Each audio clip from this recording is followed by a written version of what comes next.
Welcome to the Underground Warriors podcast, where we explore human potential and learn from everyday heroes who have risen to life's challenges, conquered their fear, and are impacting the world in positive ways. I'm your host, John Christian.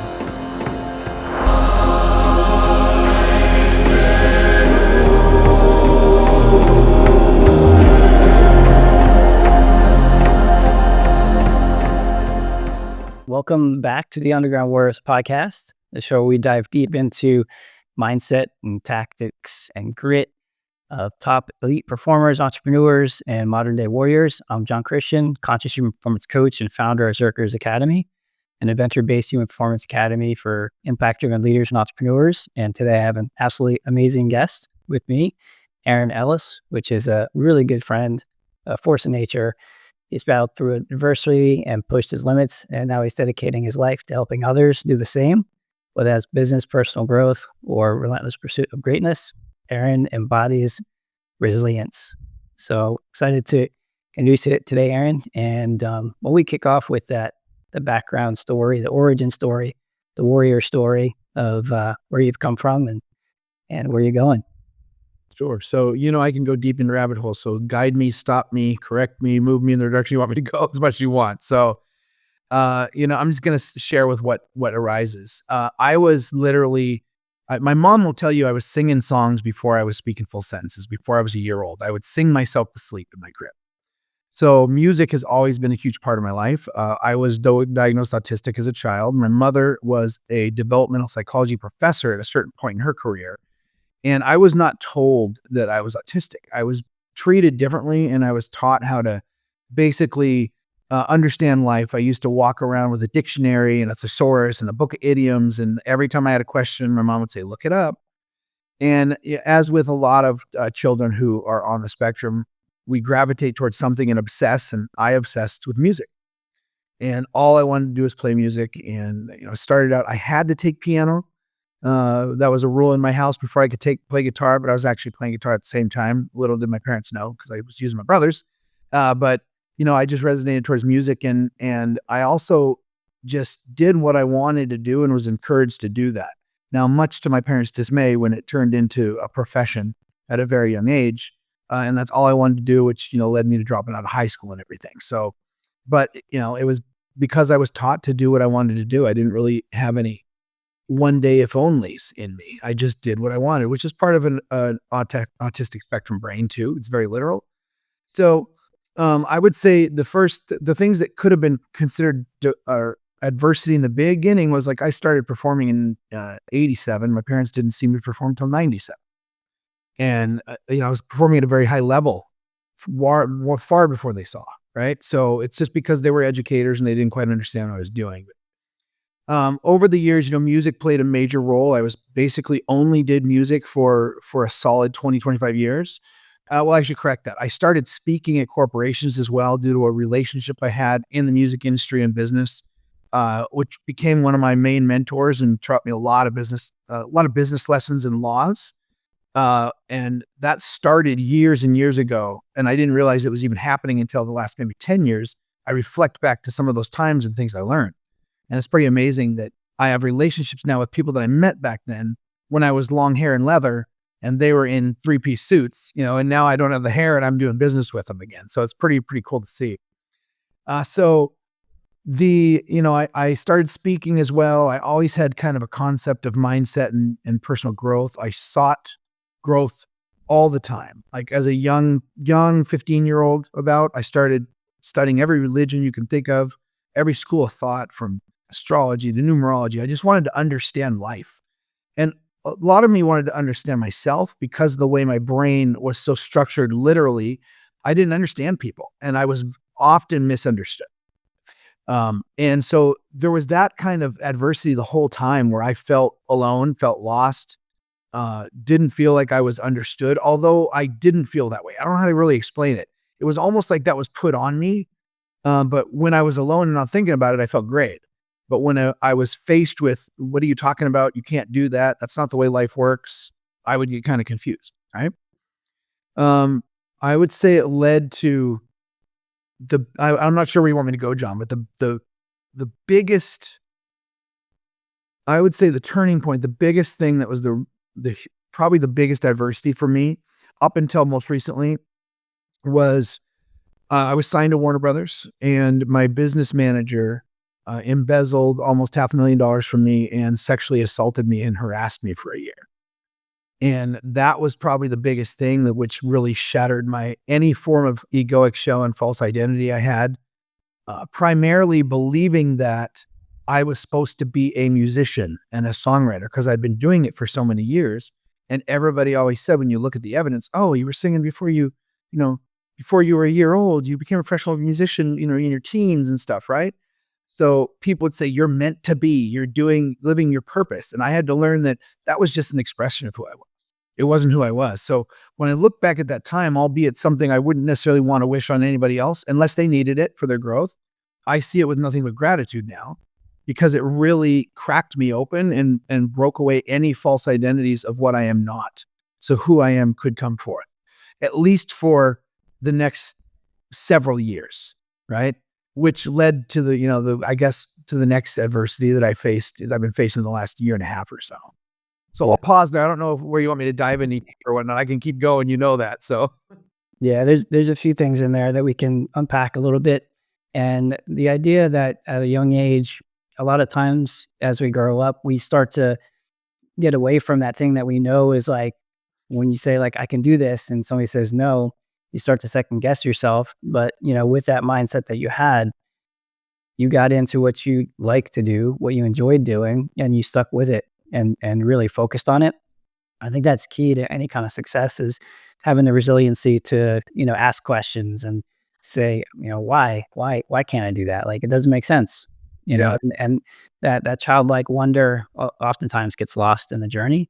And then the idea of identity work, right? So I talk a lot about identity change work, and when everything's stripped away from you, like, who are you at the core?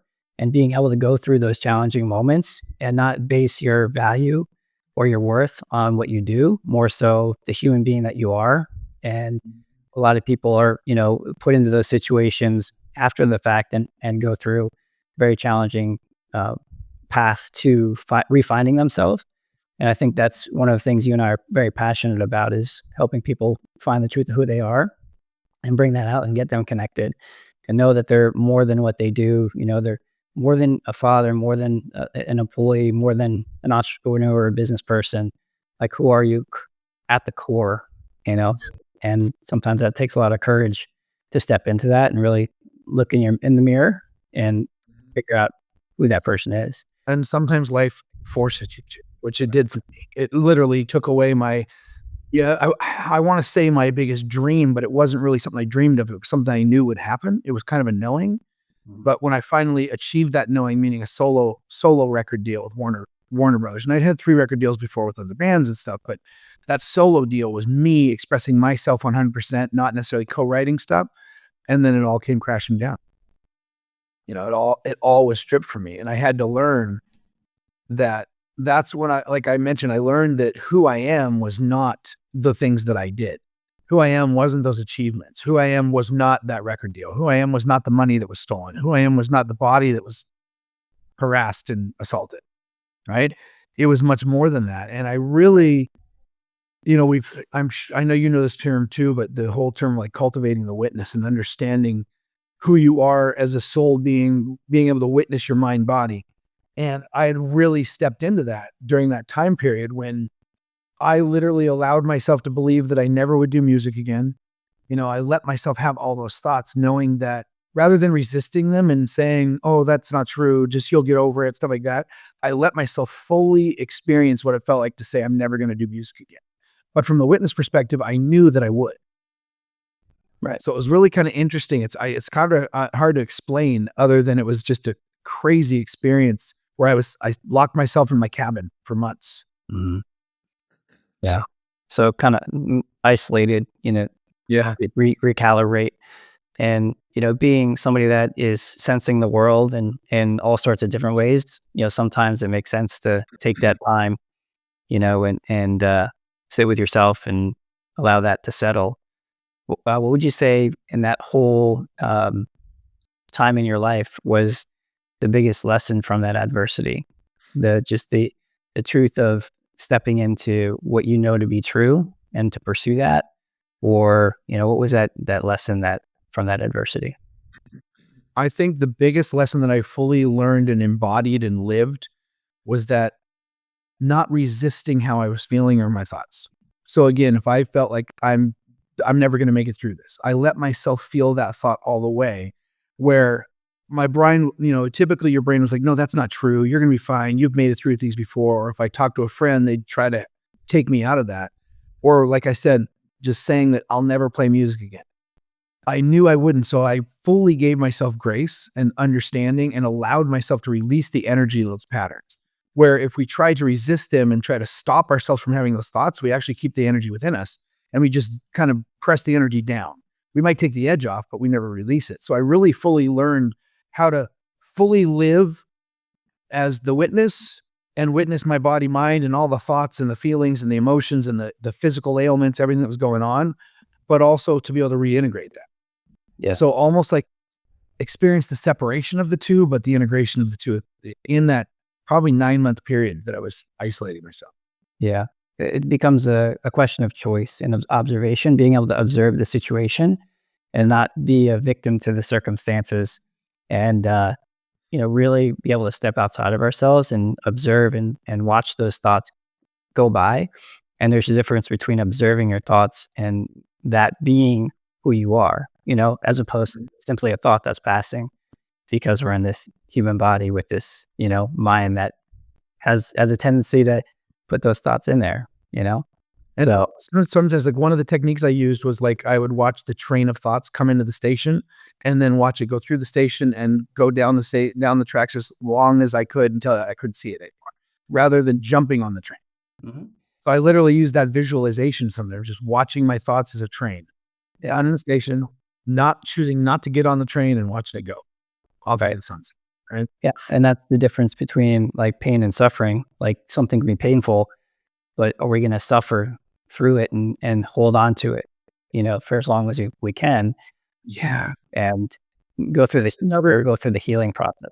That's another really good way to do it. I really learned to decipher the subjective and the objective, like what was actually happening and what the story I was telling about it. I really Mm. learned to separate those out and the pain was in the objective. There was true pain there, but the suffering was in the subjective and the story that I kept telling. So I was able to unravel that story simply by just seeing it for what it was, not necessarily even trying to unravel it other than allowing it to run its course.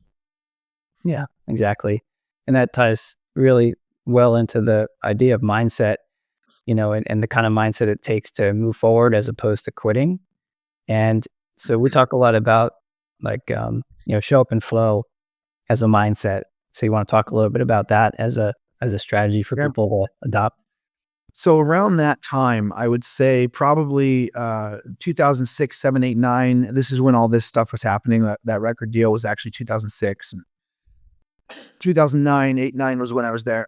But in that time period in 2007 is when I met Wayne Dyer.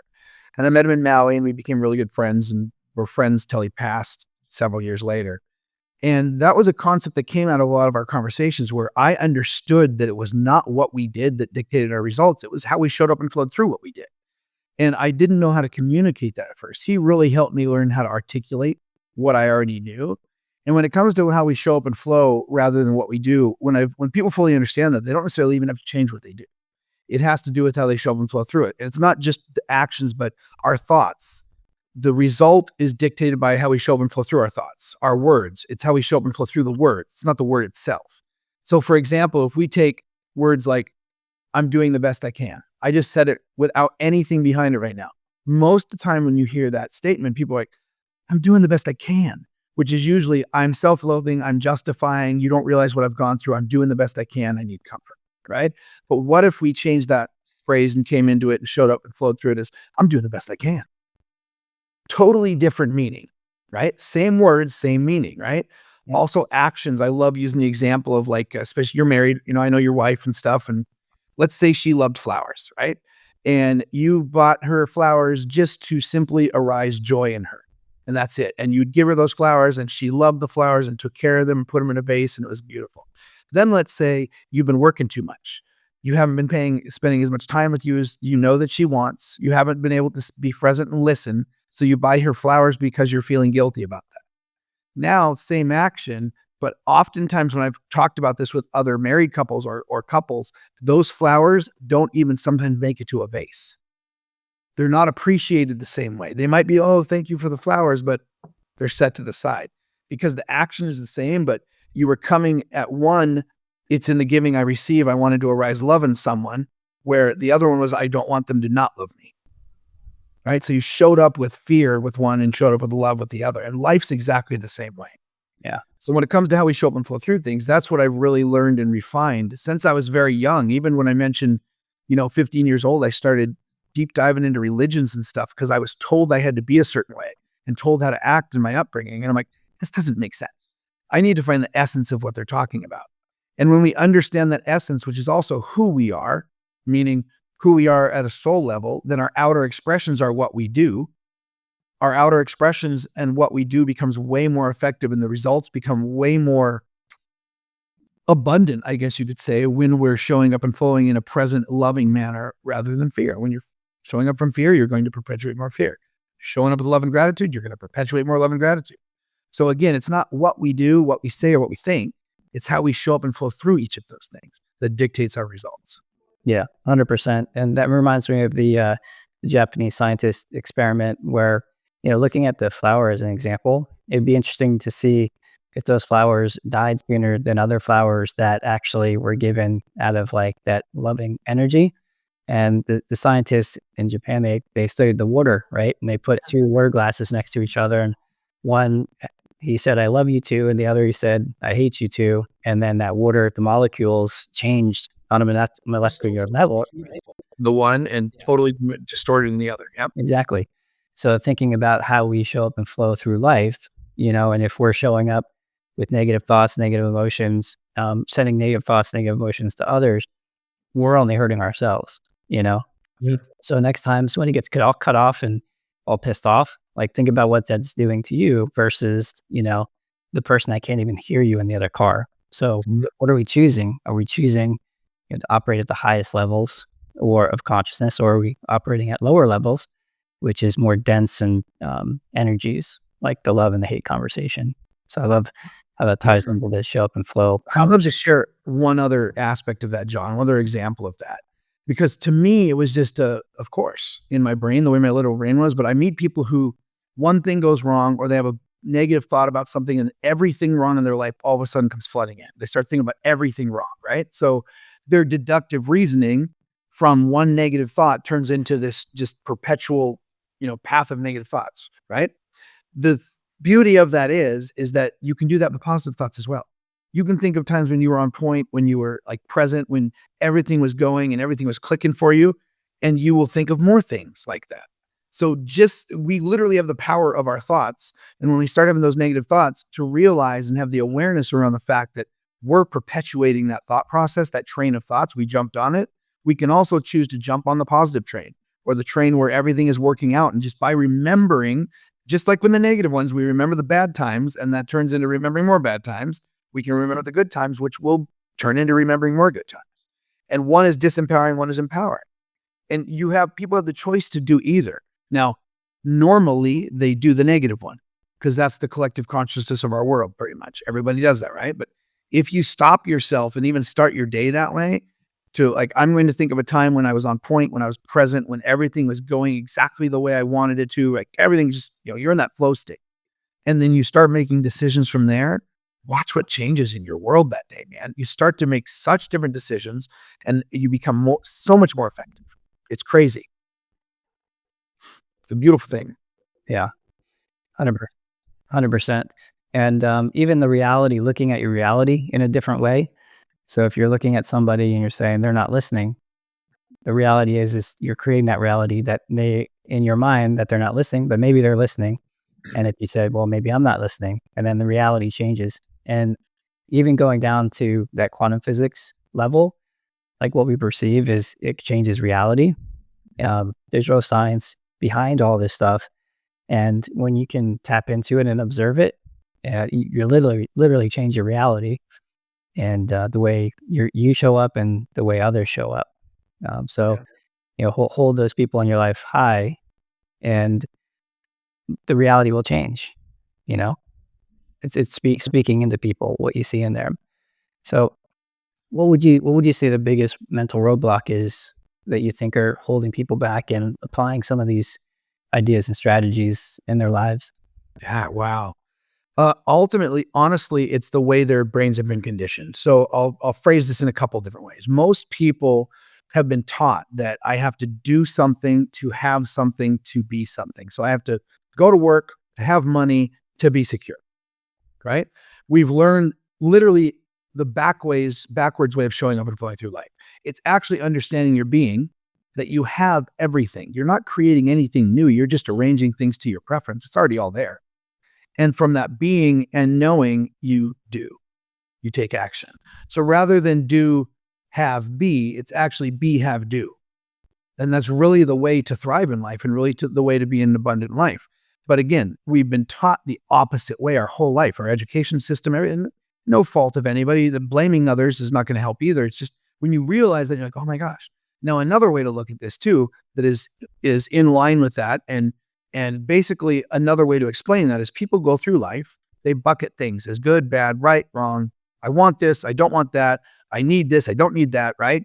Now, when that bucket of bad and wrong and dislikes and don't wants gets too heavy, they become motivated to change. They're like, wow, I'm done. I'm fed up. I'm never going to, how did I let myself get here? I'm never going to do this again. I'm going to change. I'm ready to change. And they go from motivation and believe that if they change their actions, they're going to get a different result. But how they showed up and flowed through that action and how they're continuing to show up through that action by saying, I'm fed up, is just the changing in action. When realizing that your actions are completely dictated by your thoughts are dictated by your feelings, and your feelings are dictated by your beliefs. And your beliefs dictate your feelings, your thoughts, and your actions. And that's how you've been showing up through life that filled up that bucket of bad and wrong, right? So you're just perpetuating the same cycle. Now, motivation is what we've learned. We learn it all the time where you take an idea and you carry that through to completion. Motivation is finite. It runs out of energy. It's destructive, typically, meaning unconscious motivation that I'm talking about here, where you think you can change something, but you're not changing the belief. You'll end up destroying relationships. You'll end up destroying your health because you're going to hustle for just a little bit longer, right? Then I'll take care of my health. Oh, my relationship is on the rocks because I'm not paying attention to my significant other, but I got it. As soon as I make this money, I'll make up the time, right? So it becomes destructive. The difference is understanding from that inner space, which is where our beliefs are, which we need to change, right? Which is the being. Remember we said be, have, do, rather than do, have, be.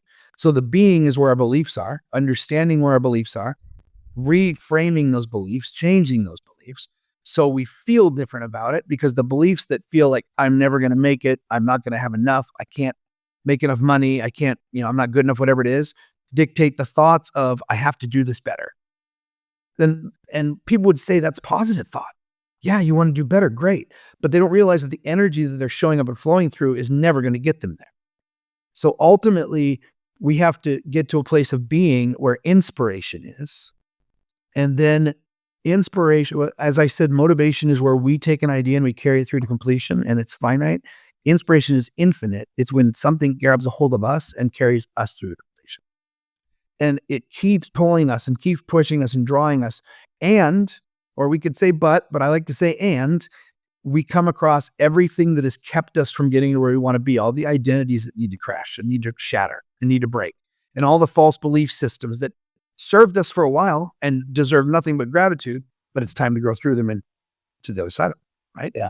So that's the biggest thing. One, people are showing up and flowing through life basically the wrong direction. They believe that they have to do something to have something to be something, when actually you have to understand your being, that you have everything, and take action and do from that. They also believe that their actions are the key to different results, but that's not true. Your beliefs dictate your feelings, dictate your thoughts, dictate your actions. So you have to walk back and become aware of those beliefs that are causing that subconscious pattern and program to run, and then reprogram it. And then all of a sudden, watch out. Everything you wanted is already there. Yeah. And it's simply in the blind spot. Yeah. You can't see it. And when you can see it and you have good people in your life that, are able to see those things and say, "Hey, what do you think's happening here?" You're able to move those subconscious behaviors, belief systems, identities, and you could give one person one set of tools and another the same set of tools. And one person takes off and is super successful. The other person might struggle. Why is that? It's because of exactly what you're talking about. So I love that. So let's talk a little bit about just the legacy, right? The legacy you work on and the path that's gotten you here. The thing that's all these challenges and struggles you've been through, and even most recently, and the things that we're actually working on getting Mhm. off the ground and moving into the world to support people that are going through challenges. Yeah. So I would say honestly, I talked about the lawsuit, or I didn't say there's a lawsuit. There was a big lawsuit against my business manager for sexual harassment, assault, and embezzlement, everything, like 8 different things, right? That actually seemingly was a very difficult time, but the last year and a half of my life, or at least the, few handful of months of the last year and a half of my life was even more difficult for many, many reasons. And basically, to give a little bit of a runway of that story, in 2013, I signed my 4th record deal. And 3 months later, I met the mother of my children. And over the next 11 years from there, I literally gave up and sacrificed and lost everything of who I was. I was literally physically, mentally, emotionally, spiritually thriving. And then within a year, I was falling apart with her. And I won't go into detail on how I had to learn that lesson a few times because I did leave her, we did get divorced, and then we got back together. But in November 2023, I was literally dying. Literally, I had a heart attack, kidney failure. My blood pressure was in hypertension stage 3 constantly, never coming down. And I realized I had to get out of that relationship or I was going to die, literally going to die. And it was extremely abusive. I learned all the facets of domestic abuse in the first few months after I went to domestic abuse therapy, and learned all the things that she had been doing to me. And again, I say this all the while wanting people to know that I have no vengeance or vindictiveness towards her. I truly want her to heal and grow if it's possible. I want her to be the best mother she can be for her children. I'm just not going to be by her side doing it any longer, at least not physically, right? And so I left, and that turned into thinking I was no longer going to be abused. Yes, the physical abuse stopped because I wasn't in the vicinity anymore. I wasn't there. But the legal administrative abuse with the court system, the psychological abuse, the technological abuse with literally defaming me and slandering me like crazy on social media, also to anybody who would listen, literally ramped up to levels that I never, ever could have imagined that would happen, which led to, almost 30 false allegations with Department of Children and Families, which is the Florida version of Child Protective Services. All of them fully investigated, all of them unsubstantiated, every case closed. Okay. There was never a time I wasn't allowed to see my children, although she told everybody that I wasn't allowed to see my children. She tried to file 3 domestic violence injunctions against me that were denied at the outset. She filed a 4th one that was given a calendar hearing, but not a temporary restraining order, and of course was dismissed at that hearing. So there was more things that went on with that. Obviously, I was accused of sexually assaulting my daughter, all these things, and I got death threats. I couldn't even go back into the town I lived in because I was verbally assaulted every time I went into town by people I didn't even know. I was the chairman of the local chamber. I had to step down from that because I couldn't go to town anymore. So it was absolutely horrific. Talk about feeling alone and isolated and confused. It was beyond what I went through back in 2006, 7, 8, right? It was so much deeper than that. And I also, not being able to see my children, hear about them, anything. I attempted to go over there with a sheriff to do a standby assurance of peace multiple times. So I never tried to go on my own. I always took a sheriff there, and she refused to let me see the kids. And that's when I started to learn about how problematic our family law system is. And, long story short, I was suicidal. I didn't know what to do. I put on 60 pounds. I Didn't see my children, hear about them, get any updates for 404 days. And you know me, I was a full-time stay-at-home, work from home, homeschool my children, make them breakfast, lunch, dinner dad, right? I was a 24-hour-a-day dad from the time they were born. And I'm not faulting men who go to work and stuff, but I chose to craft my life around my children and work from home. And so I could be with them and which a whole nother topic one day, John. People thought it was so great that I was with my kids all the time. Yes, you get to teach them more, but guess what? You also have the opportunity to let them down even more because you're around them all the time. So anyway, we're on the other side of that to a degree. You know, you've been probably one of the closest friends that I've had that came out of this. I don't trust a lot of people, but I trust you. So that's another thing I still work through, right? But through that, we we started the Empower Men movement, and it's about really empowering everybody, men, women, children, grandparents, parents, everybody that gets affected by what I went through, whether it's the domestic violence or called intimate partner violence when it's partners where there's physical abuse. Yes, but guys, the psychological is often way more worse than the physical. The financial abuse I went through, everything I went through, as well as those who have a narcissistic partner potentially, which I do, or former partner, and who are dealing with custody issues in the court system and stuff. So the objective is to help other men. And of course, it helps women and children. We're going to help everybody along the way. But I believe in making a message out of my mess. And I am a man who went through this. And as I started to really look into this and meet other men, finding out things like 97.2% of men that are victims of domestic violence never report it. Almost 100%. And those that do report it, only 20% seek help. And out of the 2,000, I think, little over 2,000 shelters in the US, there's only 2 for men. That made me say, wait a minute, something's got to change. And so, you know me, I've been very open and vulnerable and tough. And there's another facet of that I want to share that has to do with what we're talking about, but I'll pause there to see if you have any questions and stuff, because there's another piece of that was really, really difficult, that was more recent. Yeah, absolutely. Well, I'm thinking about the courage it takes to step forward and even, go out publicly and talk about, these things. Because as men, we're supposed to have everything together and, push down those feelings and things like that. So, I'm sure there's a lot of people out there going through similar circumstances that might feel alone and isolated in the process.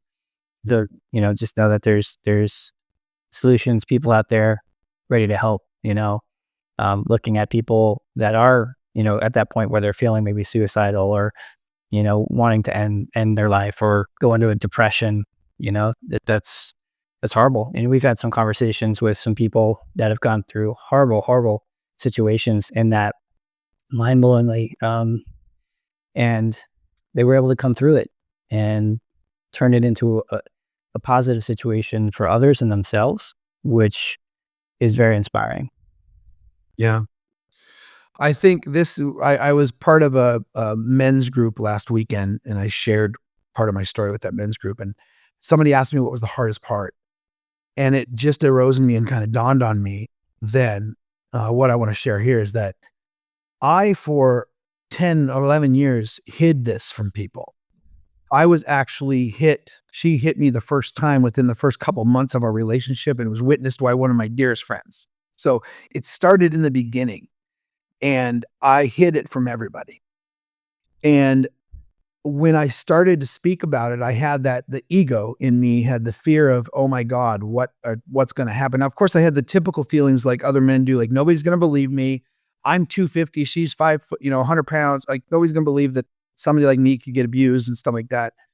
But what was really difficult was the fact that I hid it from people. And I'm a very, very transparent, honest person. I value honesty, but I lied for 11 years to people.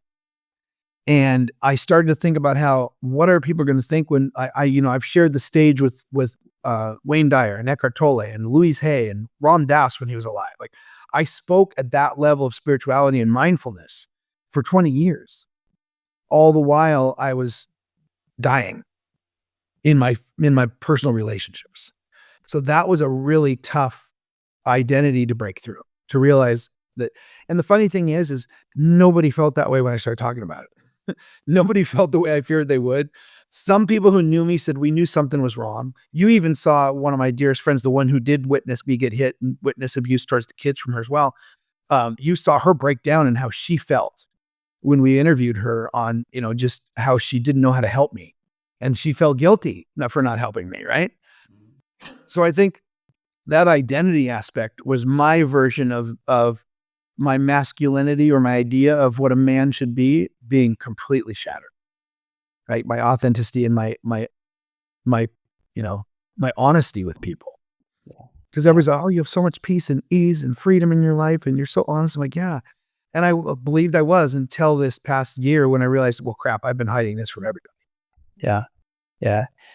It always comes out, things will always come to the surface, and it's amazing that you've been able to move through it. And I've seen you move through it. And I think I said something to you, and I really appreciate you, sharing how much our friendship has meant, and that trust, because I think life is all about surrounding yourself with people that have your back, and are supportive and loving, caring, compassionate through it all. And you're operating at, 25% is most people's 100%. So, what we're going out and sharing is very powerful. So that's something exciting to see you step into, this year, and really come out of that I wouldn't say slumber, but like a reset, coming out and starting to move this mission forward. And we're all about impact driven individuals, entrepreneurs, leaders, and you're leading the charge in this fight against isolation and abuse, which is out there and oftentimes not talked about. More often than not talked about. I mean, I even found some of the statistics I'm going to be putting out there are pretty mind blowing. Yeah, because there's a lot more people doing all around the world. Like, there's multiple country studies on this now. Yeah, ramping up where people are seeing it. I'm excited to look, maybe a year down the line to see how things evolve and what type of people show up in these conversations that we're starting, and bringing people together, and what kind of lives are going to be impacted, and what kind of lives are going to be saved as a result of that courage to step out and speak your truth, and be not apologetic about it, and know that what's right is right. And just like when you're a kid, you know what's right, and you're standing up for it, which is awesome. I got to say though, John, and for everybody listening, it's tough. Some days I don't want to do it anymore. Some days I just want to go hide and go to an island and just isolate myself again. But what keeps me going is realizing that I don't want anybody else to go through what I've gone through. And when we, and it's kind of an ebb and flow, when we interviewed some of the other fathers and heard their stories and how drastic they were and how horrific some of the things they went through was, that somewhat, I had to go through the ebb and flow of like, I don't want to do this anymore, right? I don't want to know that this is the reality out there, but I had to come back to, I have to, I have to do it. But that's the difference, the motivation and the inspiration feel. That inspiration continues to push me. Right. So, yeah. So if you're out there and you're going through a similar situation, feel free to reach out and let us know. There's resources out there to support, and we got your back. So, Aaron, I really appreciate you jumping on today and for the Underground Warriors podcast. And it is all about bringing impact-driven individuals, leaders, and entrepreneurs together that are making a positive impact in the world. And you're definitely one of them.